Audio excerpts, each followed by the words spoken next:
maaf sebelumnya. Perkenalkan, nama saya Afkarina Aprilia dari Prodi PGMI semester 3 akan memenuhi tugas UTS dari Ibu dosen Nur Fatimah MPD dengan mata kuliah konsep dasar IPS-MI yang mengusung tema perkembangan pendidikan IPS di Indonesia.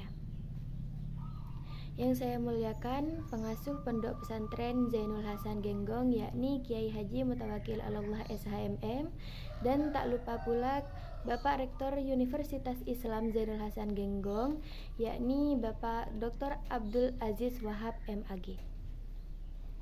Dan tak lupa pula segenap dosen Unjah tercinta dan teman-teman PGMI yang berbahagia.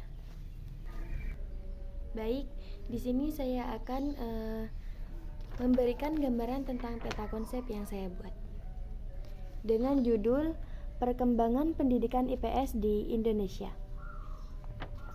Yang pertama di sini ada perkembangan kurikulum IPS.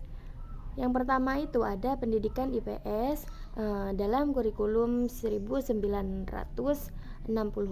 Kemudian berkembang lagi menjadi pendidikan IPS kurikulum 1975.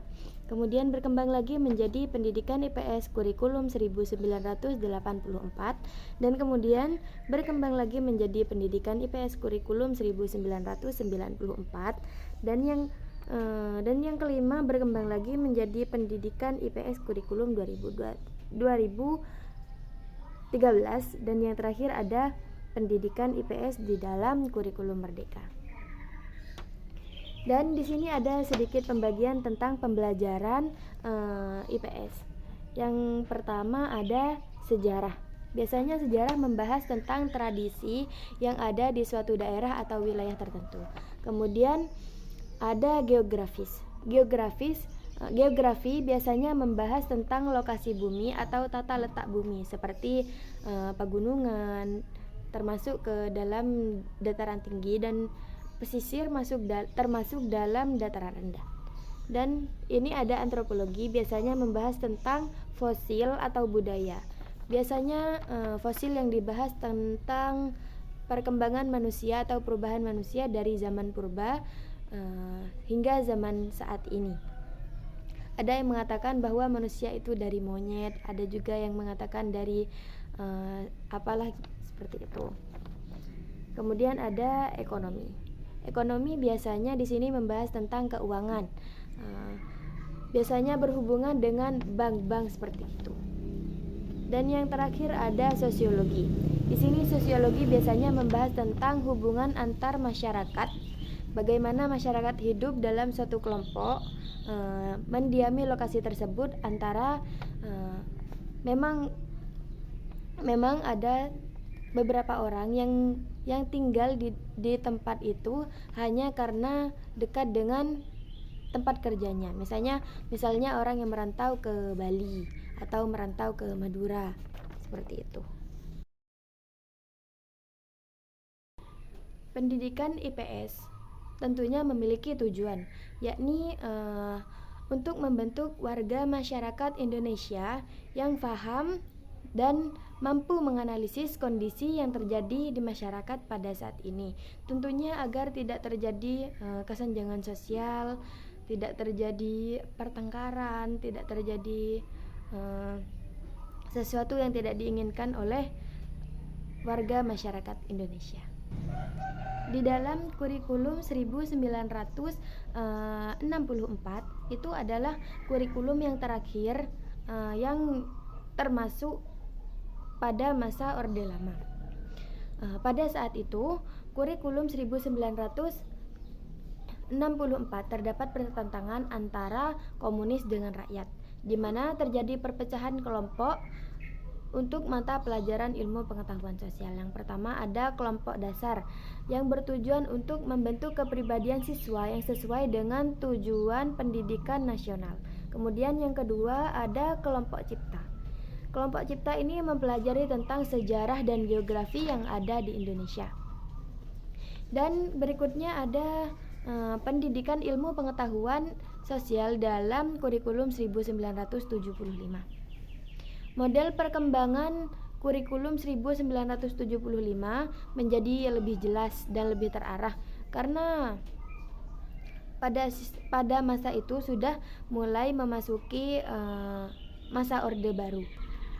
Kemudian pada kurikulum 1984, ini kurikulum yang merupakan penyempurna dari kurikulum sebelumnya, yaitu kurikulum ilmu pengetahuan sosial 1975.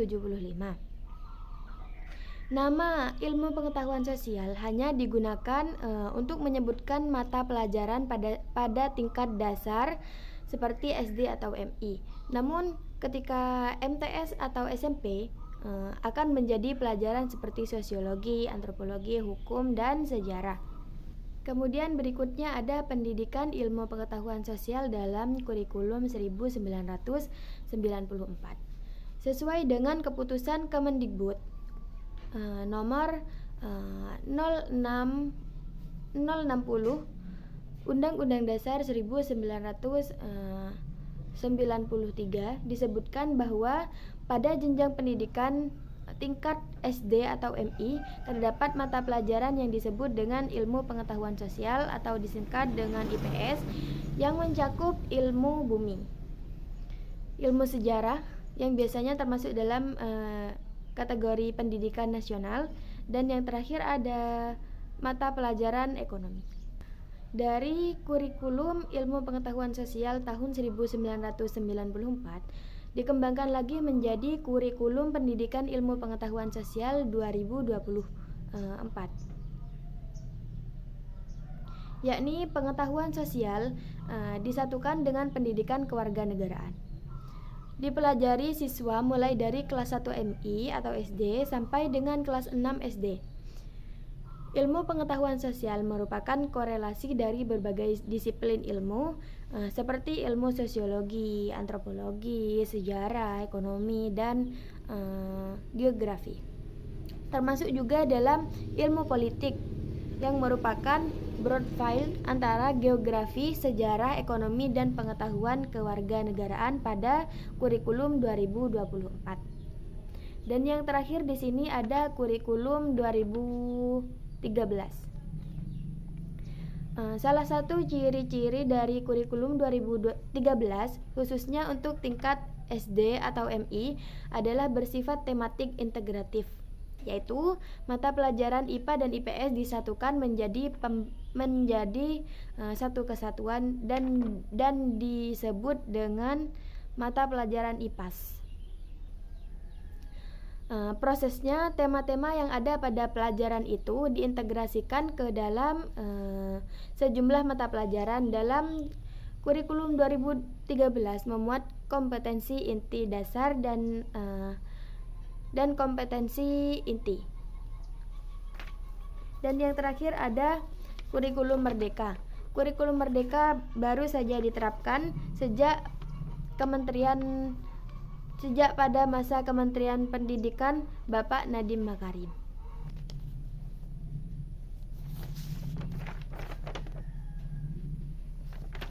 Mungkin itu saja yang bisa saya sampaikan, kurang lebihnya mohon maaf. Akhirul kalam, wassalamualaikum warahmatullahi wabarakatuh.